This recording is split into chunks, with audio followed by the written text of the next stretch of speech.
आज आपको रामजी नाम के एक शख्स की कहानी सुनाते हैं। साल 2012 रामजी ने अक्षय तृतीया पर अपनी बेटी की शादी के लिए पहली बार 10 ग्राम सोना खरीदा। उस दिन सोने का भाव था 29,030 रुपए।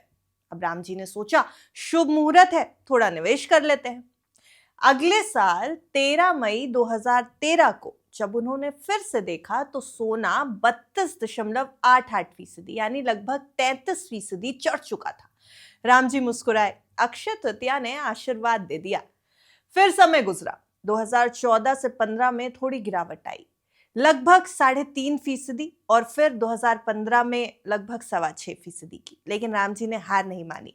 उन्होंने कहा, सोना तो सोना है, कभी कभी सो जाता है लेकिन जागता हमेशा जोर से है। और फिर आया साल 2016।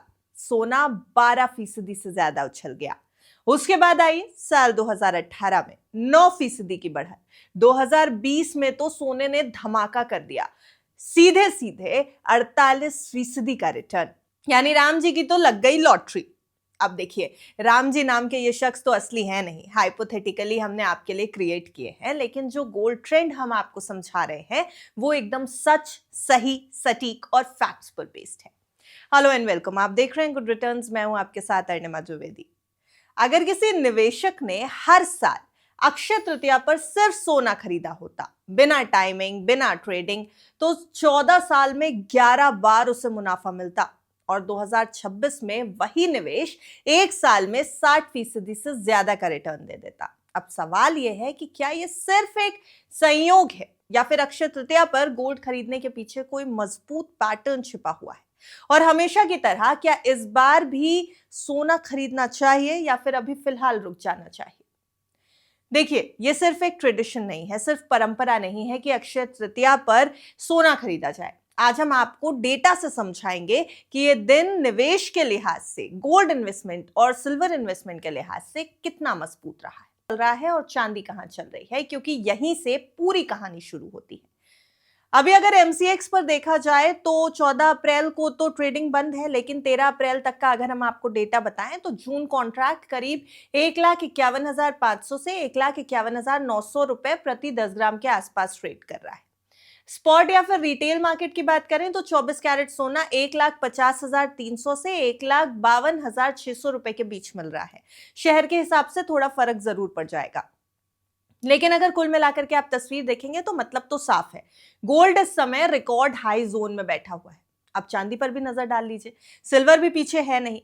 इस वक्त चांदी करीब 2,41,000 से 2,55,000 रुपए प्रति किलो के बीच चल रही है। यानी दोनों मेटल्स हाई लेवल पर हैं और यही चीज निवेशकों को थोड़ा कंफ्यूज भी कर रही है कि इतनी तेजी के बाद एंट्री सही है या फिर नहीं। अब चलिए, जिस डेटा की हम आपको बता रहे थे बात, उसके ऊपर नजर डालते हैं। कमोडिटी एक्सपर्ट अजय केडिया की तरफ से एक डेटा सामने आया है। अगर उस डेटा के हिसाब से चले तो साल 2012 से 2026 तक अक्षय तृतीया से अक्षय तृतीया का गोल्ड का पूरा ट्रेंड आपके सामने इस तरीके से आएगा। 24 अप्रैल 2012 को गोल्ड था 29,030 रुपए। 2013 में हल्की तेजी आई थी, 29,865 रुपए के करीब गोल्ड पहुंचा था, यानी लगभग 3% के आसपास की तेजी। साल 2014 में गिरावट थी, 28,871 रुपए के लेवल पर गोल्ड ट्रेड करने लगा था, लगभग 3.5% की गिरावट। वो गिरावट कंटिन्यू रही। 2015 में लगभग 6.25% की गिरावट देखने को मिली, गोल्ड में कमजोरी दिखी और वो 27,108 रुपए के लेवल पर आ गया। अब 2016 की बात करिए, जोरदार वापसी होती है सोने की, 30,378 रुपए के लेवल पर पहुंचता है, 12% से ज्यादा की बढ़त। लेकिन 2017 में सोना स्लिप करता है लगभग 5% के आसपास। 2018 में रिकवरी आती है और पॉजिटिव रिटर्न मिलते हैं लगभग 9% के आसपास के। 2019 में सोना फ्लैट है, कोई बहुत ज्यादा रिटर्न नहीं दिए, लेकिन गिरावट भी नहीं रही, लगभग 1% के आसपास का रिटर्न मान के चलिए, 0.57% टू बी एग्जैक्ट। और फिर आता है एक बड़ा टर्निंग पॉइंट, साल 2020 का। गोल्ड सीधे 46,527 रुपए पर पहुंच गया, 47.41% का जबरदस्त उछाल। उसके बाद 2021, 22, 23 और 24 में बढ़त होती रही।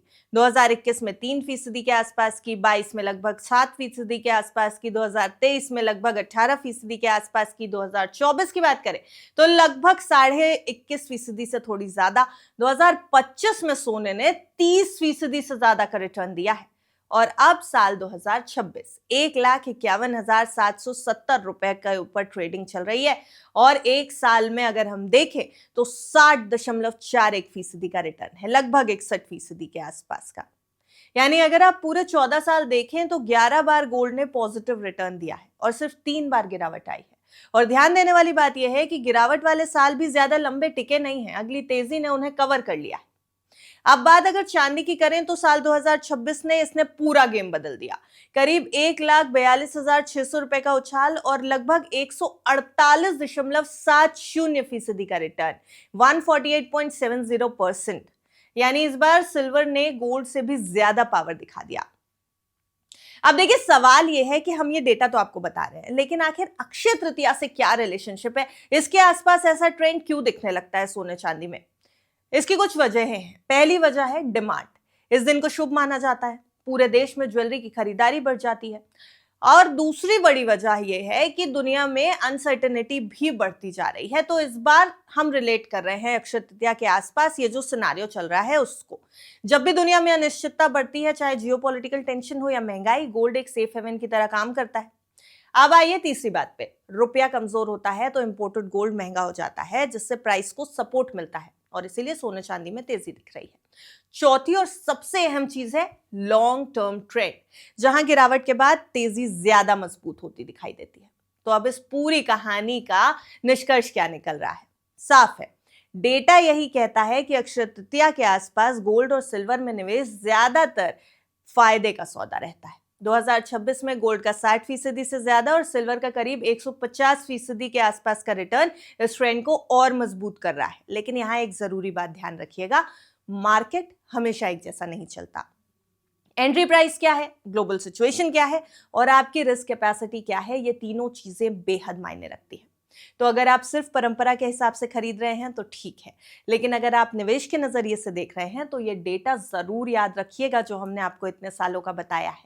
और ये भी ध्यान रखिएगा कि मार्केट सेंसिटिव है, वॉलेटाइल है, इसलिए रिस्क प्रोफाइल एनालाइज करिएगा, फाइनेंशियल एडवाइजर की राय लीजिएगा और अक्षय तृतीया को अपने और अपने परिवार के लिए शुभ बनाइएगा।